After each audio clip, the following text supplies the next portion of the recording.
Boys, UFC fight night. I believe this is Vegas 100, Magny versus Prates. A thing that was supposed to be a very temporary, thing to come here once in a while because of COVID. We have 100 fight cards of this now. Vegas 100. And, to show how important the Apex has been for us and to show how much, the UFC value the Apex and, show how much that they care about having 100 Apex events.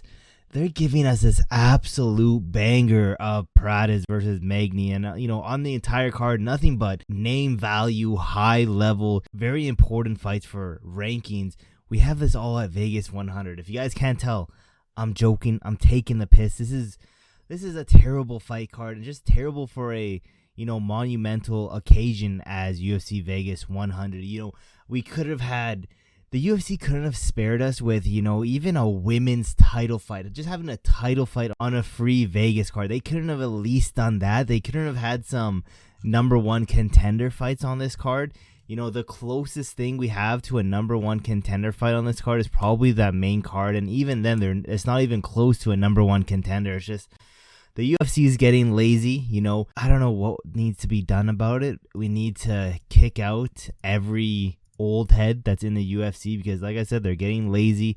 Their matchmaking has been terrible. They're just card placements also been terrible, but who cares? Let's run through this Vegas prediction card. Starting off in that middleweight division, giving you guys some rare predictions. Tresean Gore taking on Antonio Trocoli.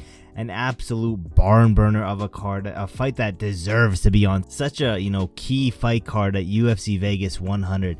I'm not saying that every single fight at Vegas 100 needs to be an absolute barn burner, but it just shows the level of disrespect the UFC has for their fan base. But regardless, Tresean Gore, a heavy-handed wrestler with this boy doesn't have much volume to him, and I swear it seems like this guy was fighting semi-actively, then just went on a 2-year hiatus. Hasn't fought since 2020.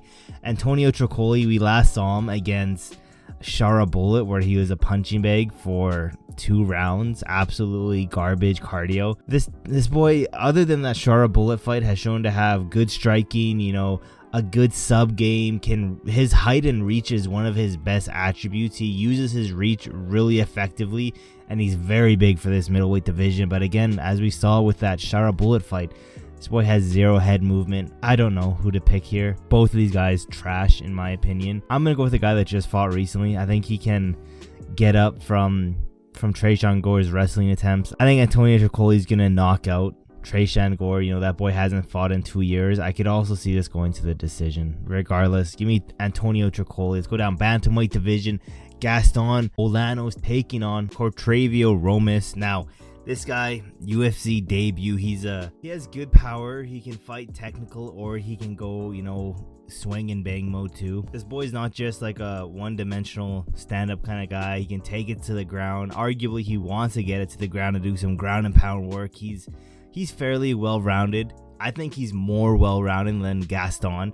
And to be honest, I think he might be just about everywhere better than Gaston. Where Gaston, he's a very high-level Muay Thai guy. Good power, can be fairly dynamic at points, but this boy sucks ass at grappling. And I think that's where Romious is going to get his best work done. I think he's going to take Gaston down, ground and pound his ass into victory. Pause. That sounded crazy, but give me Romious by a second round TKO win. Let's go down to women's bantamweight division.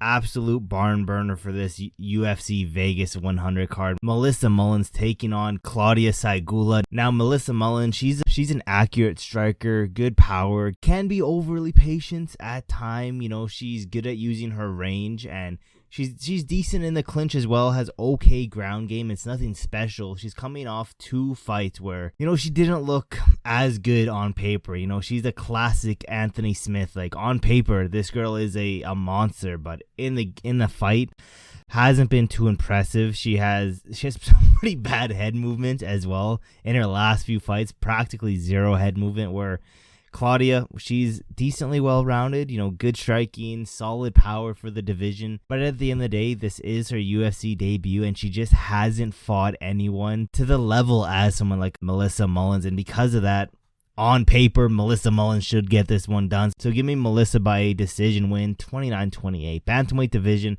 Cody Stamann taking on Damon Blackshear. This is actually going to be a good fight. This is a good fight on this card. I'm not going to lie.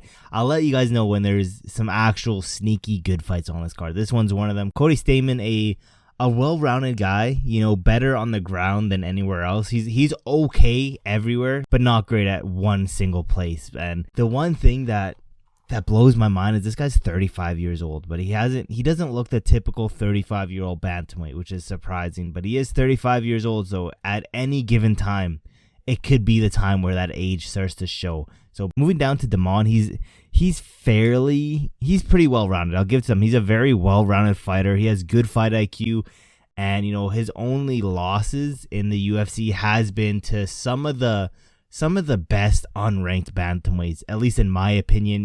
People could say he has a little bit of a sus chin after coming off that first round KO to Jackson, where it was literally the first shot that Jackson threw, knocked his ass out. But Jackson has some stupid power for that division. So I don't think he has like a stupidly like a Garbrandt chin. No, I don't think it's quite like that. I think Damon Blackshear is actually really, really good, and I think he's going to finally be able to show a very high-level dominant win here, get a good name on his resume. Like I said, he struggled to get the wins over some of these good opponents, but I finally think this is going to be a good tailor-made matchup for Damon Blackshear to show how good he is, to show that, his losses, yes, they are losses, but he was very competitive in every single one of them, except for the one where he got knocked out. Give me Damon Blackshear by a 30-27 decision. Let's go down to welterweight division. Matthew Semelsberger taking on Charles Radke. Now, Matthew, he's a very aggressive striker. He likes to mix it up too. The one thing that I really like to watch, this is also going to be a pretty fun fight, I think, as well. One thing I really like to watch about Matthew is he likes to mix it up. He's not one of these guys who constantly headhunts, where you'll see a lot of that in especially low level like MMA and in boxing, where they just constantly headhunt. Semelsberger is really good at mixing up to the head, to the body, everywhere. He'll hit the arms as well. He's really good at just mixing it up, leg kicks here and there. Really fun striker. And he does have that killer instinct where if he does see the guys hurt, he will go pressure him heavy, try to get the finish. But he also, it's like a double-edged sword, because it's very risky for him to do that in a lot of his fights, and especially in this fight. I'll go into that a little bit later, but he overextends himself quite a bit, and he has been caught before. He can get caught again, and I think in this fight he'll get taken down if he overextends. He's better than what his record shows, just like with Damon Blackshear. I think his record's a little bit deceiving. Yes, he is 1-4 in his last 5 fights. To be honest, he might need this win if he wants to stay in the UFC, but he's fought some of the better unranked welterweights in the welterweight division. Those are the guys he's lost to, and I think his record's a little bit deceiving. With that being said, Charles Radke is a very good grappler with good submission threats. His hands aren't that great, and his fight IQ as well, not the greatest. And at times, we'll see him go for submission over position. He'll try to get that submission win in and completely disregard the position he's in. He was on a pretty good win streak until he fought Prates, and he got that knee from hell, that body shot knee that just completely crumbled him. I think, logically I want to go with Charles Radke to get this done. And I'm not going to lie, I was going to pick him, but something's telling me to go with Semelsberger. Someone fighting for his career right now, fighting to stay in the UFC. I think he's way better on the feet.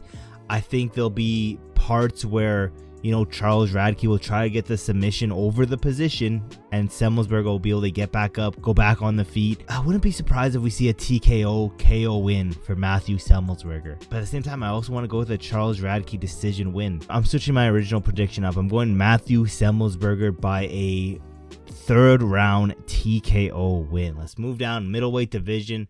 Manzu Abdul-Malik UFC debut guy, taking on Dusko Todorovic. Now, Malik, UFC debut. He's fairly well-rounded, but he is very, very unproven. Like I said, his UFC debut, usually these UFC debut guys aren't that proven, but he has some pretty good ground and pound. And, you know, currently undefeated. He's a good grappler. He's very strong. And, you know, one of his, I'm not going to say his signature move, but one of the things he likes to do is he likes to pick his opponent up and slam him on the ground. Dump him on the ground. He has high volume, possibly a questionable chin. We'll see as he gets further into his UFC debut how questionable that chin is, but definitely a questionable and, you know, unproven chin. He'll go for the finish, you know, if he gets him on the ground. You know, he's not this type of guy just to lay and pray and stall out the clock. He definitely will go for that finish, where Dusko, you know, he's again one of these inconsistent fighters, you know, coming off a knee injury where he was out for almost 2 years. And at the end of the day, do I need to say anything else? You know, a guy coming off a knee injury facing someone who likes to grapple heavy, and when you start doing grapple heavy stuff trying to take him down, that's a lot of strain on a knee. So I'm going with Malik with a ground and pound TKO win first round. Again, he was also out for 2 years, Dusko, so I don't really trust all of that. Let's keep going down. Welterweight division. This one has a chance to be a fun fight, but we got Elizeu Zalek Dos Santos taking on Nicholas Dalby. Now, Dos Santos, he's a well-rounded fighter. He can do it all, but like I said with some of these other guys, he can do it all. He's good everywhere, but not great in one single like aspect of MMA. Very similar though to Dalby career-wise, and it's almost like a pick'em style of fight, to be honest, where Dalby, you know, he's 39 years old, and it's crazy, but at 39, he's still stupidly competitive. He's not like the typical 39 years old, but once he gets to that age, once fighters typically get to that age, it doesn't take much, and it's a quick fall off from grace, you know. At any certain time, yes, he's competitive now, but this fight, he might not be competitive. The next fight, he might look terrible. It doesn't take that much to see a very competitive 39-year-old just to completely get washed out, but he's good everywhere, has a good pace to him, good striking, good combos. He's coming off a split decision loss to Renat. I think if I had to pick one of these two guys, again, it's a pick'em type of fight, 50-50. I think Dalby has looked better than Santos in their last few fights. With that being said, I could see either one of these guys winning. I think I would have way more confidence in Dalby if he wasn't 39 years old. But again, I still think he's going to win this one. 50-50 type of fight. Give me 29-28 split decision for Dalby. But let's go down to this main card now. Women's strawweight division. This one I could see being a semi-fun fight just because, you know, we got Luana Pinheiro taking on Gillian Robertson. Gillian Robertson, I typically see as a fun fighter here and there in this division. Luana, a powerful striker, good takedowns. She has okay BJJ, but she's majority a striker with very good volume. Where Gillian Robertson, on the other hand, 29 years old. I swear I thought this girl was like 37 or something, but she's 29 years old. She's looked so much better every single fight going forward. At first, this girl was nothing but a good grappler with sloppy, weak shots on the feet. She's still a very strong and probably one of the better grapplers in this division, but now the control on this girl, she has better control. She's getting better on the feet with now some solid power behind her. I think Gillian Robertson is running through Luana, and I think she's going to submit her in the first second. I'll say the second round. I'll be a little bit generous, but I'll say second round submission win. I'm seeing an armbar. You know, I was gonna say rear naked, but I'm seeing an armbar win, Gillian Roberts. Let's keep moving down. Another fun fight, but again, these are fun fights. No name value, no real stakes in the division, and you know, to like the casual fan who doesn't watch every single fight, they probably won't care about this fight card. At least they could have given us some name value. That's all I'm saying. At least they could have done some stakes. At least they could have done some number one contender type of fights on this card. But it is what it is. You know, it's only UFC Vegas 100. It's nothing big. But middleweight division, we got the boy GM3 taking on Reinier der Ritter. This guy should be Reinier the Riddler Diddler. Okay, regardless, GM3, you know, heavy grappler with okay/bad hands, to be honest. We already know GM3's game plan is and will always be to take his opponent to the ground and get a submission win. Pretty much Game plan of GM3. Get absolutely destroyed for the first round and a half, 2 rounds, and then come back and get a submission win. That's GM3's motto. That's how GM3 wins all of his fights. Ritter, on the other hand, UFC debut. He was a double one champion. You know, he's a judo and BJJ fighter. Good, you know, good takedowns, good control. He has dangerous submissions. He's always looking for the finish. He won't lay and pray, stall out the clock. But he might be as worse, even maybe worse than GM3 on the feet. But I think Ritter's gonna get a win here. You know, GM3 is also 36 years old, getting to the end of his career. We saw him starting to slow down in his last fight. I don't think Ritter's gonna KO this boy. I could see him submitting GM3. I think the UFC's trying to give this guy a layup win in an old, past their prime Gerald Meerschaert. You know, it's a smart move. People know GM3 with all these upset wins over some of our favorite fighters, you know, upsetting a lot of these prospects. So it's a smart move by the UFC, but I think Ritter's getting it done. But don't be surprised if GM3 is losing. Honestly, if GM3 loses the first 2 rounds, round and a half, and there's some insane money on him, live betting, that might be the move, because this boy loves to get the last minute submission win. But let's go down, bantamweight division. Ricky Turcios taking on Benardo Sopaj. Ricky, this is a shit fight too. Like, what is going on? Why is this? Ricky, a well-rounded fighter. Honestly, he's well-rounded, but honestly, he's not that good. To be honest, he's like a low level well-rounded. He's coming off a legendary loss, which, you know, the only real highlight of that fight on the Ricky Turcios side was he was able to do some pretty good scrambles, some okay scrambles, but he throws a lot of volume. So that's a good thing to look out for, where Benardo, a good striker, good speed, good power, good combos, good pressure. He's okay on the feet. But I would pick Ben. Like, I would have like no problem saying, yeah, Benardo should, you know, run through Ricky Turcios. But this boy's coming off a flying knee this year, about like 6 to 7 months ago. And that type of flying knee is one of those knees that completely change a fighter. And I don't know. I'm still going to go with Benardo. I have very low confidence after he got flatlined earlier this year. So Benardo, 29-28 decision win. Let's go down women's strawweight division. Karolina Kowalkiewicz taking on Denise Gomes. I freaking hate trying to say Karolina's last name. Freaking tongue twister. I am so ass at saying freaking names. It's embarrassing. But regardless, Karolina, you know, a good striker. But again, I don't know what the UFC was trying to do. You know, they're thinking, okay, UFC, Vegas 100. Let's try to get as many old age fighters on this card. We got Karolina, 39 years old. They're trying to get the oldest fighters to fight this card, is what I've learned. But yeah, 39 years old. I think she's going to slow down in this fight. I think we're going to see a sharp decline on Karolina. But Denise Gomes, 24 years old. She's getting better and better every time she fights. She's fairly well-rounded. She has some good aggressive striking with some good cardio. I think this is where we see the drop-off of old, I guess, veteran and the new up-and-coming young fighter. Give me Denise by I'll say 29-28. You know, I'll give some respect for Karolina to get 1 round in. But going down, I believe this is the co-main. We got the boy Cody Garbrandt hanging with the boys, taking on Miles Johns. Now, Cody Garbrandt, I feel like a lot of people, Cody Garbrandt's one of their, you know, just a staple in the UFC. Ever since he hit us with that legendary line of hanging with the boys, he cemented himself in MMA like glory pretty much. But is there much that we need to break down for Cody Garbrandt? You know, fast hands, powerful striker, you know, can put out any bantamweight's lights. But, you know, this boy's chin and fight IQ are some of the worst in the UFC. And, okay, I'm going to be honest, his IQ has gotten better as in the last few fights. Let's be realistic. This boy's IQ has gotten better the last few fights. He's been way more patient. He hasn't been Cody Garbrandt crazy as of recently. This boy has been way more patient than ever before. And to be honest, in that Figgy fight, he looked good until that boy got submitted. But he was pretty impressive because Figgy, let's be realistic, Figgy is one of the best, not just flyweights, but bantamweights in the world right now.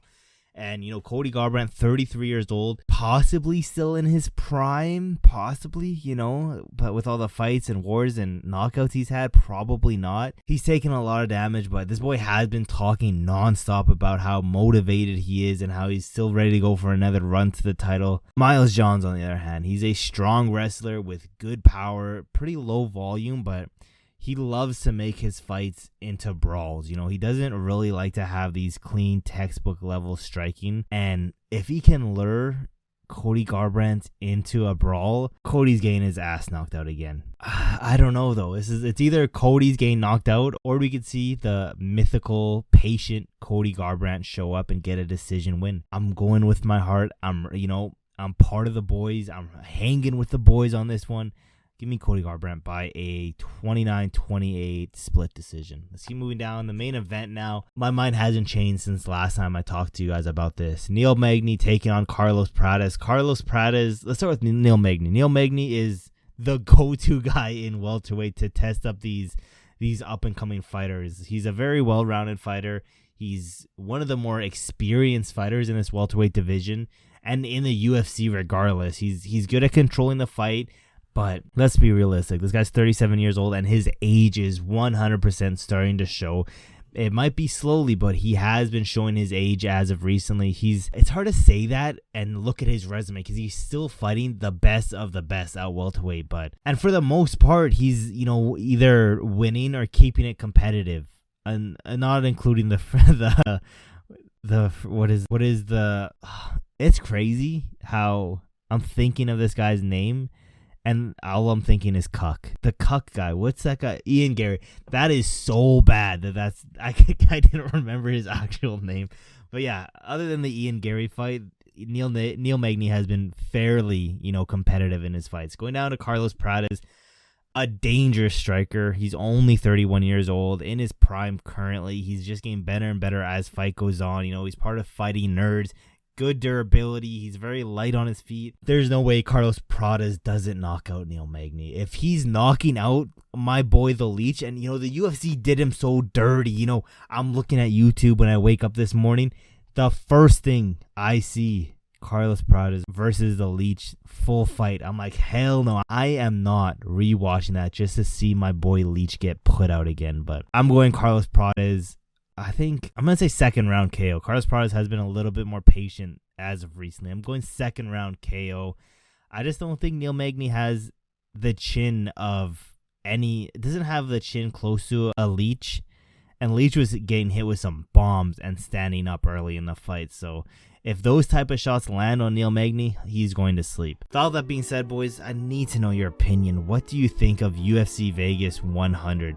What do you think of this card? Also, quickly look at this shit real quick because 99% of you guys watch this for free when your boy has been grinding, putting in that work. And yeah, I'm on that goal to get to 1,000 subscribers. So if you have not yet, leave a like on this video and subscribe. Those post notifications turned on so you never miss any of these rare videos. And yeah, with all that being said, there's really not that much else left to say except for I will see you guys in my next video.